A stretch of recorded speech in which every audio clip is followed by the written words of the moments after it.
বিরতির পর স্বাগত। বাংলাদেশে অগ্নিগর্ভ পরিস্থিতি, প্রতিনিয়ত ছাত্র আন্দোলন রীতিমতো মাথা চাড়া দিয়ে উঠছে। অন্যদিকে খবর, এই ছাত্র আন্দোলনকে কেন্দ্র করে বিভিন্ন জায়গা থেকে একেবারে বিভৎস ছবি উঠে এসেছে। অগ্নিগর্ভ পরিস্থিতি ক্রমেই জটিল হচ্ছে বাংলাদেশে, বাড়ছে মৃতের সংখ্যাও। অবস্থা শান্ত হওয়ার লক্ষণ এই মুহূর্তে নেই। শনিবার বাংলাদেশের সুপ্রিম কোর্ট কোটা মামলা শুনানি হওয়ার কথা, কিন্তু শুক্রবার ছুটির দিনের সত্ত্বেও চলে দফায় দফায় সংঘর্ষ, ঝরেছে রক্ত। অন্যদিকে এই পুরো ঘটনাকে কেন্দ্র করে রাষ্ট্রপুঞ্জ কিন্তু উদ্বেগ প্রকাশ করেছে। ছাত্রদের উপর হামলা করা যায় না, হাসিনার উপর চাপ বাড়িয়েছে রাষ্ট্রপুঞ্জ। বাংলাদেশের টানা হিংসা নিয়ে এবার মুখ খুলল রাষ্ট্রপুঞ্জ। অগ্নিগর্ভ বাংলাদেশ নিয়েও আন্তর্জাতিক মহলে চাপে বাংলাদেশের প্রধানমন্ত্রী শেখ হাসিনা।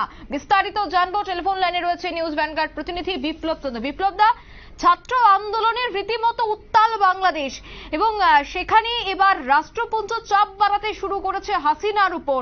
তিনি রাষ্ট্রপুঞ্জ থেকে মূলত বলা হচ্ছে যে ছাত্রদের উপর হামলা কোনোভাবেই করা যাবে না। আরো কি বিস্তারিত জানতে পারছো এই পুরো ঘটনায়? কিন্তু একটা জিনিস, যে সরকারি চাকুরির কোটা বা সংরক্ষণের যে বৈষম্য, সেই বৈষম্যের অভিযোগে বাংলাদেশে ছাত্র আন্দোলন শুরু হয়েছিল। ছাত্র আন্দোলন আমরা বিভিন্ন জায়গা বিভিন্ন খবর আমরা পড়েছি, কিন্তু এই বর্তমান এই সময়ে যে বাংলাদেশে যে চেহারা নিয়েছে ছাত্র আন্দোলন, সেটাকে কোনোভাবেই কিন্তু ছাত্র আন্দোলন মানা হচ্ছে না। একের পর পুলিশের উপর আক্রমণ চালাচ্ছে ছাত্ররা, পাল্টা কিন্তু পুলিশ তাদের উপর আক্রমণ চালাচ্ছে, এবং সেই কারণে কিন্তু দেখা যাচ্ছে সেখানে কিন্তু এখন পর্যন্ত প্রায় 105 জনের মৃত্যু হয়েছে সরকারি ভাবে যেটা ঘোষণা করা হয়েছে। এই পরিস্থিতিতে অগ্নিগর্ভ টোটালি বাংলাদেশ সম্পূর্ণভাবে অচল হয়ে পড়েছে। একটা দেশ এভাবে ছাত্র আন্দোলনকে ঘিরে এতগুলো মর্মান্তিক ঘটনায়, অপ্রীতিকর ঘটনা যেভাবে সংঘটিত হচ্ছে, তা কিন্তু কোনোভাবেই মেনে নিতে পারছে না সমস্ত দেশগুলো। বিশেষ করে যে রাষ্ট্রসংঘের সাথে সংযুক্ত করা যে সমস্ত দেশগুলো রয়েছে, তাদের কাছেও কিন্তু এই বাংলাদেশ বর্তমানে সমালোচনার মুখে পড়তে হয়েছে।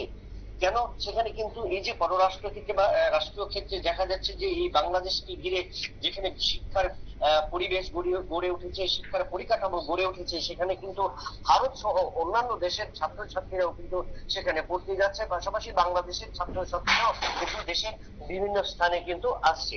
এই পরিস্থিতিতে গত কয়েকদিন ধরে যে চেহারা নিয়েছে বাংলাদেশ, তা কোনোভাবেই মেনে নেওয়া যাচ্ছে না, এবং একের পর এক কিন্তু হিংসাত্মক ঘটনা বেড়ে যাচ্ছে। কারফিউ জারি করা হয়েছে, পুলিশের গোলাগুলি চলছে। তার পাশাপাশি এই ছাত্র আন্দোলনকে ঘিরে কি হলো, বিভিন্ন জায়গায় দেখা গেল যে ছাত্র আন্দোলনটা কিন্তু জেলে প্রবেশ করেছে, এবং যে জেলে যেখানে কয়েদিরা ছিল সেখানে কিন্তু তারা কয়েদিদের তারা ছেড়ে দিয়েছে। সেটা কোনোভাবেই কিন্তু মানা যায় না বা মেনে নেওয়া যায় না। ছাত্র আন্দোলন যে গতিতে চলবে, ছাত্র আন্দোলনের পরিবেশ যেভাবে চলবে, ছাত্র আন্দোলনের পরিকাঠামো বা ছাত্র আন্দোলনের যে গঠনমূলক যে একটা থাকে, সেটা থেকে কিন্তু এটা হিংসায় পরিণত হয়েছে।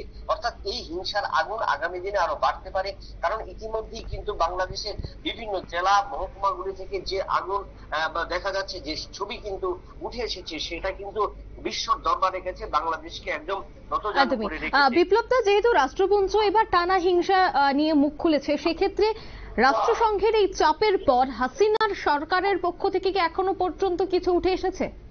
দেখো, হাসিনা সরকার, তুমি যেটা বলেছো যে সংবাদের শুরুতে, যে সেখানে কিন্তু বাংলাদেশ শুক্রবার ছুটি থাকে, সরকারি ছুটি।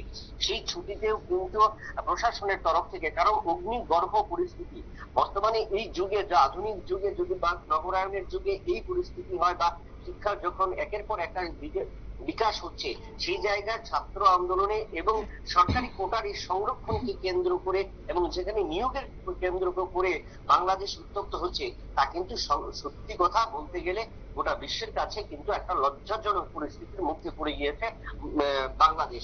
এবং সেই জায়গায় যদি সেখানে আজকে বাংলাদেশে যে সমস্ত দেশগুলো ছাত্রছাত্রীরা এসেছে, যে সমস্ত অভিভাবকরা তাদের ছেলে মেয়েদের সেখানে পাঠিয়েছে, তাদের নিরাপত্তা নিয়েও কিন্তু প্রশ্ন উঠতে শুরু করেছে। আমরা ইতিমধ্যে দেখলাম যে বাংলাদেশ থেকে 125 জন ছাত্র সহ মোট 248 জনকে কিন্তু ভারতীয়রা তারা দেশে ফিরিয়ে নিয়েছে। সেটা যে ব্যাপার শুধু ভারত নয়, যে সমস্ত দেশগুলোর ছাত্রছাত্রী অভিভাবকরা রয়েছে, তারাও কিন্তু অনিশ্চয়তার মধ্যে রয়েছে। কারণ একটা রাষ্ট্রের মধ্যে একটা রাষ্ট্র সরকার যদি বা একটা দেশের প্রধানমন্ত্রী যদি সেটা কন্ট্রোল করতে না পারে, সেখানে কিন্তু সেটা সবচেয়ে বেশি ভয়াবহ পরিস্থিতি দাঁড়ায়। আমরা যা দেখলাম যে সোশ্যাল মিডিয়াতে যে ছবি, সেখানে কিন্তু দেখা যাচ্ছে যে নিরাপত্তা রক্ষীদেরকেও কিন্তু মারা হচ্ছে, পাশাপাশি কিন্তু নিরাপত্তা রক্ষীদের হাতেও কিন্তু ছাত্ররা গুলিবিদ্ধ হচ্ছে।